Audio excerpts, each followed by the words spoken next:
நீங்கள் உங்கள் நாட்டிற்கு உழைத்து வரி கட்டுகிறீர்கள். நான் என் உயிரை கொடுத்து என் கையை கொடுக்கிறேன். நீங்கள் உழைத்து வரி கொடுக்கிறீர்கள் உங்கள் நாட்டின் வருவாய்க்கு, இந்த நாட்டின் வருவாய்க்கு. ஆனால் நாங்கள் உயிரை கொடுத்து எங்கள் கையை கொடுக்கிறோம்.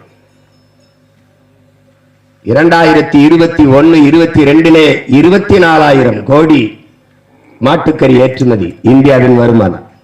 Beef export Hindustan is number 1 என்று நாட்டின் பிரதம அமைச்சர் பேசுவதை மனிதர்கள் நீங்கள் கேட்டிருக்க கூடும்.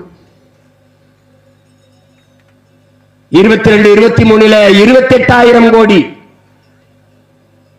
23-24 ஆண்டில 30,000 கோடி வருவாய் எங்களுடைய கரியை விற்று ரத்தத்தை உருக்கி பாலாக உங்களுக்கு கொடுக்கிறோம்.